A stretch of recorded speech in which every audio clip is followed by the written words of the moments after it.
میں مولانا نورانی کی قبر پہ کھڑا تھا تو میں کہہ رہا تھا مقدور ہو تو خاک سے پوچھوں کہ اے لئیم تو نے وہ گنج ہائے گرا مایا کیا کیے؟ اتنے بڑے لوگ تو لے گئی، اتنے بڑے لوگ قبروں میں کدھر گئے؟ سلطان محمود غزنوی کہاں ہیں؟ شہاب الدین غوری کہاں ہیں؟ وہ لوگ جو میدانوں میں آ کے صرف ان کا نام لیا جاتا تھا تو دنیا کانپ جاتی تھی، وہ کہاں گئے؟ اٹھ گئے سب لوگ، چلے گئے، ختم ہو گیا معاملہ۔ وقت اب ہماری طرف بڑھ رہا ہے، اب تیزی ہے، اب پیغام اجل آیا، کئی ہمارے ارد گرد سے اٹھا کے لے گیا، اب ہمیں بھی تو واپس لوٹنا ہے نا، تو کچھ تیاری کر لیں، کچھ ارادہ کر لیں۔ اور بارگاہ رب رسول کی اس طرح کی ہے کہ بس جانے کی دیر ہے، بس صرف جانے کی دیر ہے، صرف جانے کی۔ اور اللہ رسول کی بارگاہ دوستو وہ والی ہے کہ جہاں نا زیادہ منت بھی نہیں کرنی پڑتی۔ وہ جو 4-5 لوگ تھے نا مکہ مکرمہ میں، انہوں نے بہت ہی اسلام کی مخالفت کی حد کر دی تھی، ان کے لیے حکم ہوا تھا جہاں ملے قتل کر دو۔ اکرمہ تھے، ابن قتل تھے، کچھ اور لوگ تھے، تو پتہ ہے ان کو کسی نے مشورہ کیا دیا تھا؟ کسی کافر نے مشورہ دیا، پر پتہ صلاح کیا دی تھی؟ اس نے کہا تھا تم نے بڑی زیادتیاں کی ہیں، بڑے بے ادب ہو، کسی صحابی کے قابو نہ آنا، مار دیے جاؤ گے، اپنی خطاؤں کے سبب سے تم مار دیے جاؤ گے، لیکن اگر کسی طریقے چھپتے چھپاتے رسول پاک کی بارگاہ میں پہنچ جاؤ نا، اگر وہاں کسی طریقے چلے جاؤ۔ انہوں نے پوچھا معافی کیسے مانگیں گے، منہ کیسے دکھائیں گے، ہم نے اتنے ظلم کیے، اتنی زیادتیاں کی، کیسے معافی مانگیں گے؟ تو کہنے والے نے کہا کہ نہیں کچھ نہیں، تم بس کہہ دینا ہم آ گئے، اس سے زیادہ تو بات ہی کوئی نہیں، اتنا ہی تو صرف کہنا ہے آ گئے، اور نہ آتے تو جاتے بھی کہتے، بس تم اتنا کہہ دینا ان العبد اذا اعترف ثم تاب تاب اللہ علیہ۔ نبی کریم علیہ السلام نے فرمایا بندہ جب آ کے کہتا ہے نا یا اللہ میں بھول گیا تھا، غلطی ہو گئی، ان العبد اذا اعترف، مان جو گیا ہوں، غلطی ہو گئی، جب کہتا ہے نا میں بھول گیا، ثم تاب، پھر وہ توبہ کرتا، تاب اللہ علیہ، اللہ دیر کرتا ہی نہیں، فوراً توبہ کو قبول فرما لیتا۔ ہمارے ہاں نا کچھ لوگ تو طبعاً سخت ہیں، اللہ معاف فرمائے، اور کچھ رد عمل کے طور پر سخت ہو گئے، کچھ باتیں دلوں میں بیٹھ گئی ہیں جنہوں نے طبیعتوں کو سخت کر دیا ہے۔ کبھی کہیں آپ بہو سے کہ چلو بوڑھی ساس سے اگر کبھی کو بات سخت نکل گئی ہے تو معاف کر دے، وہ تیار نہیں ہوتی، وہ کہتی ہے تمہیں پتہ نہیں میرے ساتھ کیا کچھ ہوا۔ کبھی ساس سے کہا جائے نا چلو بھول گئی تھی بچی تو آپ درگزر کر دیں، تو کہتے تمہیں پتہ نہیں میرے اندر سختی کتنی آ گئی ہے، دکھ کتنے بیٹھ گئے۔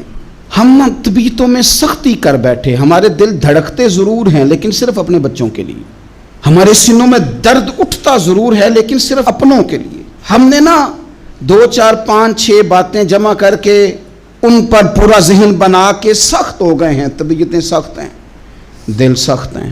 میرے نبی پاک صلی اللہ تعالی علیہ وسلم نے فرمایا، یہ حدیث مسلم شریف میں موجود ہے، فرمایا جنت میں وہ لوگ داخل کیے جائیں گے جن کے دل چڑیوں کی طرح نرم ہیں، نرم دل کے لوگ، معاف کر دینے والے، جلدی مان جانے والے۔ ایک صاحب تھے اپنے بھائی سے ناراض ہو گئے اور انہوں نے رشتے سے انکار کر دیا، پہلے ان کے بیٹے کی وہیں پہ نسبت تھی، انکار کر دیا۔ تو کئی لوگوں نے ان سے کہا، میں نے بھی کہا، تو وہ کہنے لگے پیر صاحب عزت بڑی کرتا ہوں آپ کی لیکن میں مرد ہوں، ایک دفعہ نہ کر دوں تو پھر ہاں نہیں کیا کرتا۔ تو میں نے اس صاحب سے کہا، میں نے کہا یوں نہ کر، اگر صبح قیامت تیرے بارے میں کوئی سخت فیصلہ آ جائے اور رب کو منانا ہو کسی مقام پر تو کیا کہے گا؟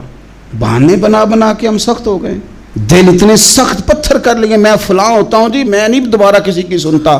اور خدا کے بندو، میرے نبی پاک علیہ السلام نے فرمایا مومن تو اس طرح ہوتا ہے جس طرح اونٹ کے ناک میں نکیل ہوتی ہے، بٹھا دو تو بیٹھ گیا، اٹھ جاؤ تو اٹھ گیا۔ اور حضور نے فرمایا وہ لوگ جو بہت بد اخلاق ہیں، جھگڑالو ہیں، فسادی ہیں، سخت دل ہیں، وہ لوگ جنت میں نہیں جائیں گے۔ جو جھگڑے کرتے پھرتے ہیں جھگڑالو لوگ ہیں۔ عزیز دوستو، اپنی زندگی کے اندر طبیعت میں نرمی، اگر طبیعت نرم ہو گئی نا جی، مزاج میں نرمی آ گئی، تو پھر آپ محسوس کریں گے کہ آپ معاف کرتے بھی جلدی ہیں اور معافی دیتے بھی جلدی ہیں۔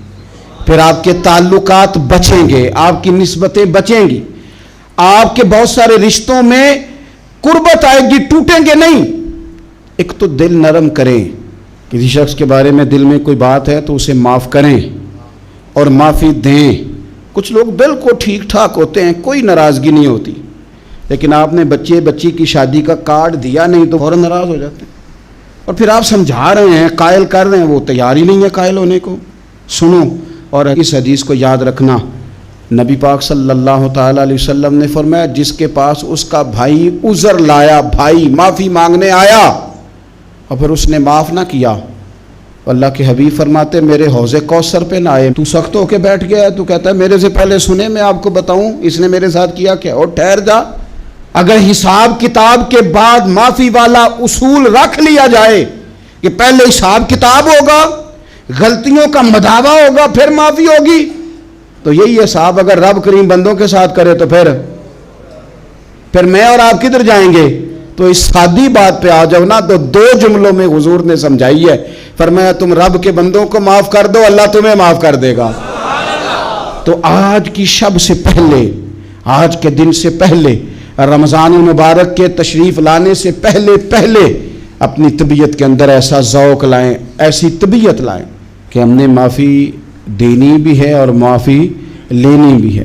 بعض اوقات ہم رسم ادا کرتے ہیں شب برات سے پہلے، یہ سوشل میڈیا پہ چل گیا، فلانے کو فلان کہہ دیا، اگر کوئی کبھی ہوئی نا تو معاف، ایسے تو نہیں نا معافیاں ہوتی۔ ہمیں پتہ ہوتا ہے ہم سے کون ناراض ہے، ہمیں خبر ہوتی ہے ہم نے کس کو تکلیف دی، ہمیں پتہ ہوتا ہے کس نے ہمارے لہجوں سے پریشانی پائی ہے، کون ہے جو ہماری وجہ سے اذیت کا شکار ہے، تو اس سے جا کے معافی مانگے، تو یہ چیزیں معافی کا سبب بن جائیں گی۔ اور پھر میرے نبی پاک صلی اللہ علیہ وسلم نے 2-3 چیزیں اور بھی بیان کی ہیں، میرا دل کرتا ہے کہ وہ بھی ذرا آپ کو عرض کر دوں۔ حضور سید عالم علیہ السلام نے نا جنت میں لے جانے والے جب اعمال بیان کیے تو حضور علیہ السلام نے فرمایا کہ ایک تو زکوٰۃ صحیح ادا کرنا، شرک سے بچنا، توحید پہ قائم رہنا، اور زکوٰۃ ٹھیک ادا کرنا، اور اپنے رشتہ داروں سے اچھا سلوک کرنا، جنت میں داخل ہو جاؤ گے۔ یہ جو ہمارے زیادہ قریبی لوگ ہوتے ہیں نا، ان کا حق بھی شریعت نے زیادہ رکھا ہے، اور یہ بعضوں کا تکلیف بھی زیادہ دیتے ہیں۔ لیکن میرے عزیز ایک بات سمجھ لیں اچھی طرح سے اور اپنے دل میں بٹھا لیں، میں نے درجنوں بار کہی ہے، پھر کہتا ہوں، اللہ تعالیٰ نے جو خاندان میرے لیے پسند کیا ہے نا، مالک نے مجھے وہاں پیدا کیا ہے، تو جو چچا اللہ نے میرے لیے پسند کیا ہے وہ مجھے بھی پسند ہونا چاہیے، اور جو ماموں اللہ نے میرے لیے پسند کیا ہے وہ مجھے بھی پسند ہونا چاہیے۔ انسانوں کے اندر کمزوریاں بھی ہوتی ہیں، خوبیاں بھی ہوتی ہیں، لیکن ہمارا یہ مسئلہ بن جاتا ہے کہ ہم نہ صرف کمزوریوں کو ڈسکس کرتے ہیں، خوبیوں کا تذکرہ کرتے ہی نہیں، اپنے مزاج کے اندر اس بات کو آپ نے پیدا کرنا ہے۔ آج ایک اور ارادہ بھی کریں، ایک اور اپنے ذہن کے اندر بات بھی زیادہ شوق کے ساتھ پیدا کریں۔ آپ یہ کوشش کریں کہ اپنی صلاحیتوں کو دیکھیں کہ آپ میں کیا خوبی ہے، بولنے کی ہے، لکھنے کی ہے، مال خرچ کرنے کی ہے، کسی کو پیغام دینے کی ہے۔ مسجد نبوی شریف میں ایک بی بی صرف جھاڑو خالی دیتی تھی، بیمار ہو گئی تو سرکار تیمارداری کرنے گئے، اور صحابہ نے حضور کو اطلاع دیے بغیر تدفین کر دی، جنازہ پڑھا دیا، تو حضور نے قبر پہ کھڑے ہو کے دوبارہ جنازہ پڑھایا۔ اپنے وجود کو بیکار نہیں رکھنا، اس سے کوئی کام لیں۔ اللہ فرماتے ہیں افحسبتم انما خلقناکم عبثا وانکم الینا لا ترجعون، فرمایا تم کیا سمجھتے ہو ہم نے تمہیں بیکار پیدا کیا ہے، اور کیا سمجھتے ہو تم نے لوٹ کر ہمارے پاس آنا نہیں؟ ایک ذرہ بھی تو بیکار نہیں ہو سکتا، لہذا میں کسی شخص سے بیزار نہیں ہو سکتا۔ اپنی اس صلاحیت کو ضائع نہ کریں۔ ہم نہ بہت سارا وقت ضائع کر رہے ہیں، ادھر ادھر موبائل کھول لیا، دیر تک فلانی چیز دیکھی، پھر فلانی دیکھی، پھر فلانی بحث کی۔ تو اپنے آپ سے نہ کچھ کام لیں، کچھ خدمات کریں۔ ہم زیادہ وقت لوگوں کا انٹرویو کرنے میں ضائع کرتے ہیں، دوسروں کی تفصیلات حاصل کرنے میں وقت ضائع کرتے ہیں، لوگوں کا دھیان رکھنے میں وقت ضائع کرتے ہیں۔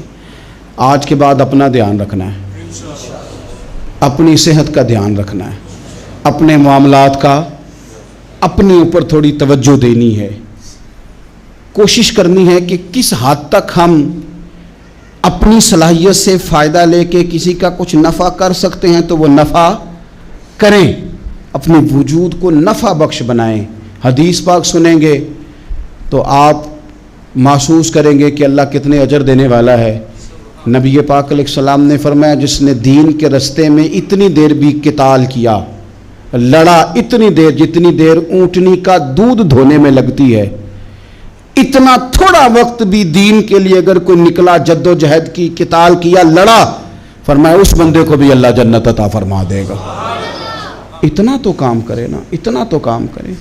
اور حضور علیہ السلام نے رغبت دلائی، یعنی جتنا بھی عمل، حضور فرمانے لگے کسی عمل کو چھوٹا نہ سمجھنا، کچھ نہ ہو سکے تو اپنے بھائی سے مسکرا کے میلی لینا، اللہ اس پر بھی صدقے کا ثواب عطا کر دے گا۔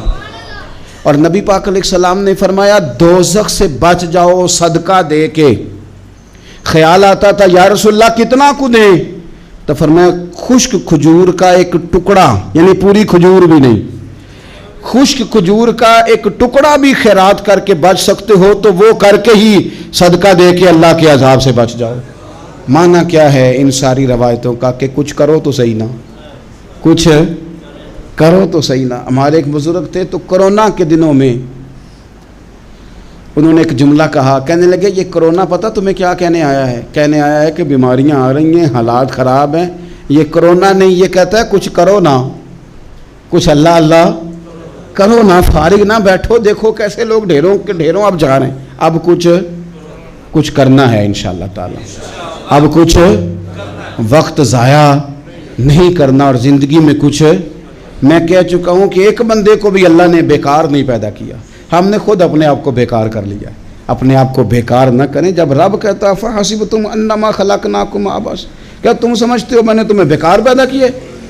آپ لوگ بڑے کام کے ہیں، بس اپنے آپ کو پہچانے۔ اقبال کہنے لگے عجب نہیں کہ خدا تک تیری رسائی ہو اور تیری نظر سے تو پوشیدہ ہے آدمی کا مقام، تو بندے کو نہیں سمجھ سکا تو وہاں تک تو کیسے جائے گا؟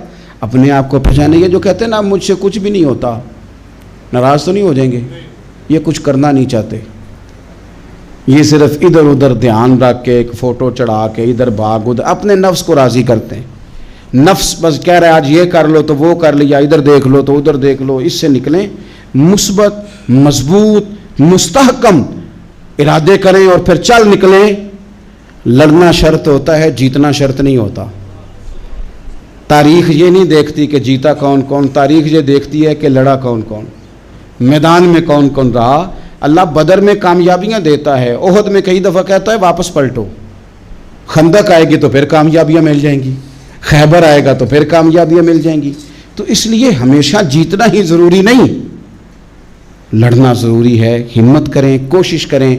اللہ تعالیٰ آپ سب کو جزائے خیر عطا فرمائے۔ آخر دعوانا ان الحمد للہ رب العالمین۔